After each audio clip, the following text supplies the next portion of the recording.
Bonjour les passionnés, Jonathan de la chaîne Spirituosité. On parle du Big Pete, édition Québec.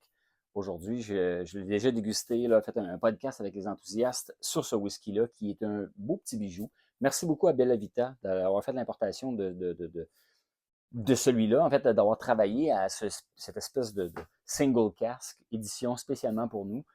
Bella Vita a fait l'importation des produits Douglas Lane, Big Pete, qui est un des produits de l'embouteilleur indépendant Douglas Lane.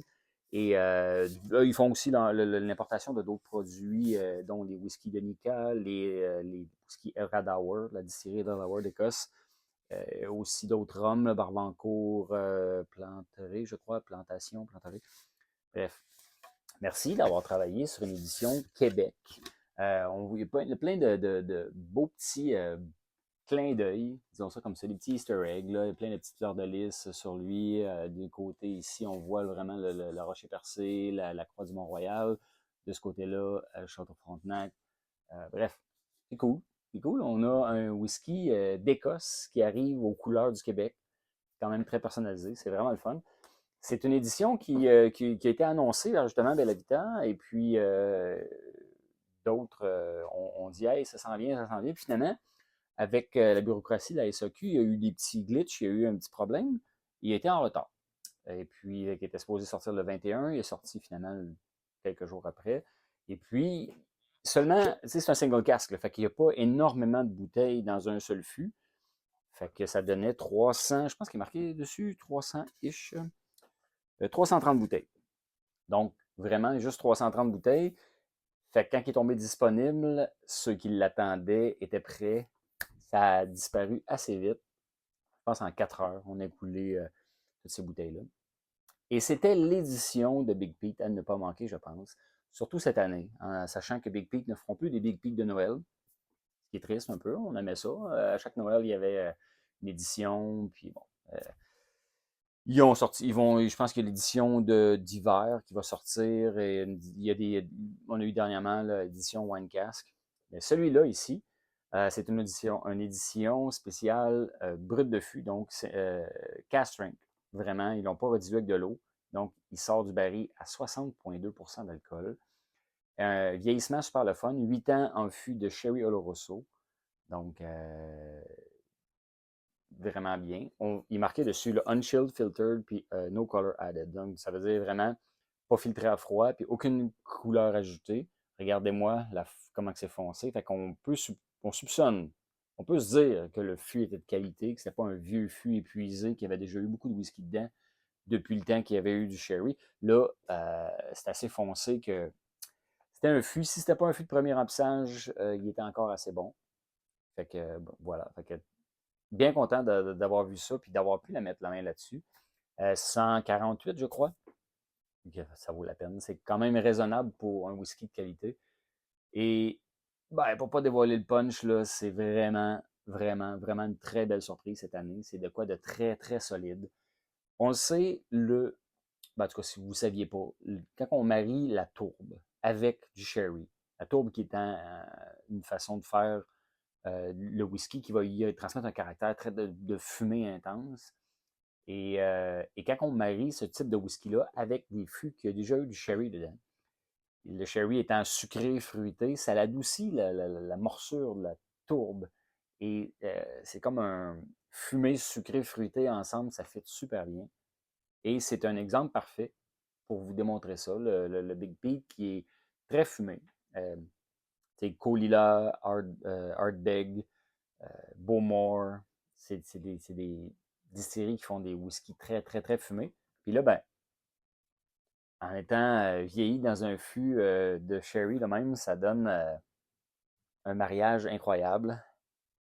Fait au nez, là, malgré le 60,2%, au nez, c'est du bonbon. Vraiment un petit bonbon à la cerise, un petit cherry blaster, des petits jujubes à la cerise là, qu'on a. Ça fait pas 60,2%. Cependant, si on plonge le nez bien beaucoup dans le verre, là, on sent un peu plus la chaleur, on sent un peu plus que qu'il y a de l'alcool. Les vapeurs d'alcool, l'éthanol est assez présente. Mais on a quand même des fruits. Beaucoup de fruits, puis des fruits opulents, décadents, beaucoup de fruits très sucrés, très mûrs, comme une grosse prune, On peut avoir aussi du raisin, comme le raisin mauve, là, tu sais, des raisins très, très sucrés. C'est vraiment très bien. Puis la tourbe aussi ressort un peu plus quand on se plonge le nez parce que au début, on a un petit côté, c'est une tourbe légère. Là. Quand on sent les fruits, on sent qu'il y a quelque chose de brûlé derrière ça, mais au début, c'est les fruits, le côté sucré des fruits qui ressort beaucoup. Quand on plonge, là, on va sentir plus la tourbe, le côté fumé, puis on va sentir aussi un peu plus le chêne qu'on a quand même. Il y a un peu d'épices qui vient avec ça aussi, mais c'est quand même vraiment approchable pour 60,2% d'alcool. C'est surprenant. Là. Des gens qu'on va leur dire hey, je bois quelque chose à 60%, t'es un fou. Là. Mais ça, c'est quelque chose qui se boit super bien pour 60% d'alcool. Ça en est dangereux. Sinon, ben, euh, ça, on a vraiment un bouquet au nez qui est une tourbe super bien intégrée aux fruits. Ça se marie super bien. Ça fit. Là. L'équilibre, c'est ça qu'on veut d'un bon whisky tourbé, avec un équilibre qui n'a pas juste la tourbe, qui a d'autres choses. Il y a aussi un petit cuir chevalin, je trouve, là, parce qu'il y a une petite odeur qui me rappelle vraiment quand on fait de l'équitation, quand on va dans un ranch où il y a des chevaux, il y a cette petite odeur chevaline-là, avec le cuir, avec le petit côté fumé, puis le chêne, un peu d'épices. Il y a quelque chose d'herbal aussi un petit peu. C'est discret, mais il y a un petit côté herbal qui est là quand même, qui rappelle certaines épices, des herbes d'épices, comme, mettons, romarin, jasmin, un peu de gingembre. Mais tout est hyper équilibré, tout est à sa place. Fait qu'on a une grosse densité de saveurs, d'arômes, beaucoup d'arômes, mais tout est à sa place, tout est équilibré, tout est agréable. Fait qu'on peut s'amuser avec la complexité, ou on peut juste dire waouh, ça sent bon puis c'est agréable. Fait que, je sais pas si vous voyez le principe. Un geek va aller en profondeur puis va s'amuser à décortiquer tout ça. Puis quelqu'un d'autre va aimer le whisky sans être trop un maniaque de décortiquer le whisky, va juste vous se rendre compte que ça sent juste super bon. Attends, on plonge? Santé?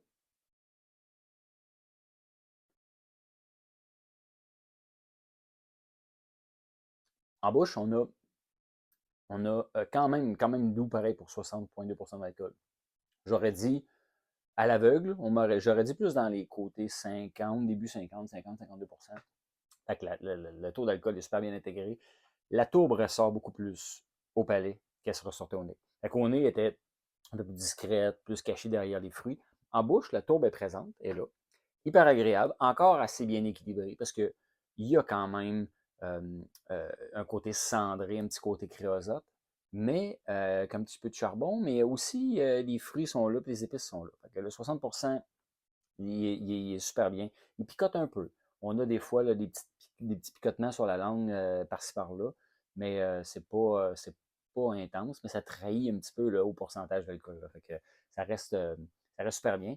Je dirais qu'en bouche, c'est là que j'ai reconnu tout de suite le petit côté traditionnel sherry avec le petit côté noix. Là. Moi, là, je pense vraiment Grenoble, amande, du côté typique qui est une saveur un peu huileuse, un peu collante de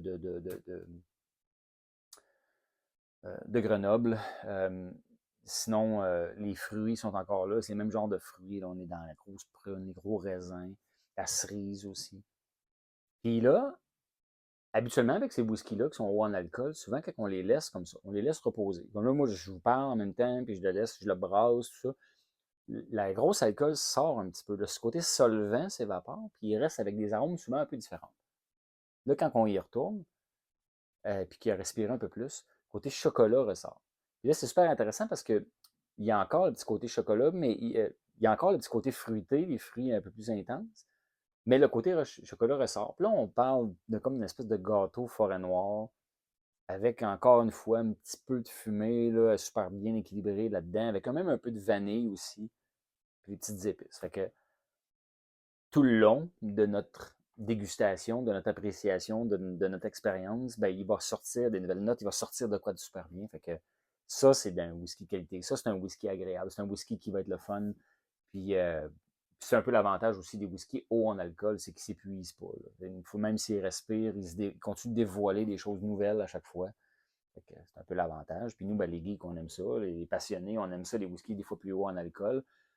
C'est pas obligé d'être haut en alcool, mais quand c'est un bon whisky haut en alcool comme ça reste hyper, hyper, hyper agréable. Hmm.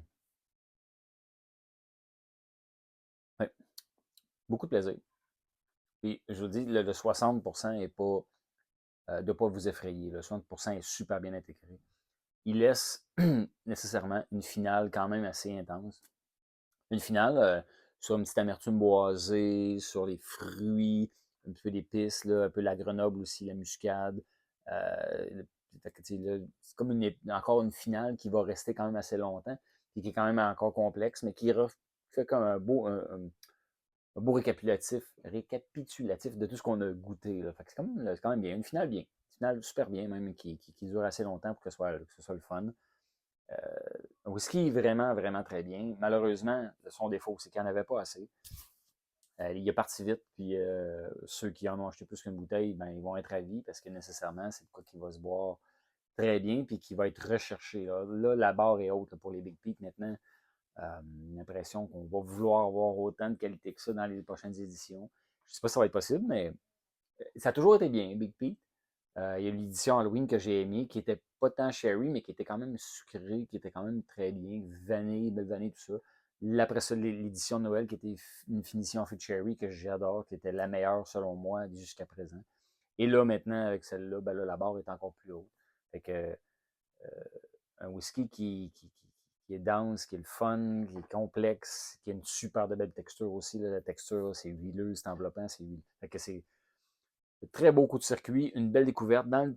Dans un whisky tourbé dans mon top 5 de cette année, je dirais là, vraiment de quoi de le fun. Fait que, bref, si vous avez la chance de l'avoir, euh, vous savez que c'est un bon whisky. Et si vous avez la chance, partagez-le avec vos amis, ceux qui aiment les whiskies tourbés et qui n'ont pas eu la chance de mettre la main sur cette édition-là, ben, ils vont apprécier énormément. Puis ça fait partie du plaisir. Après tout, partager un bon whisky, c'est la partie la plus le fun. Santé!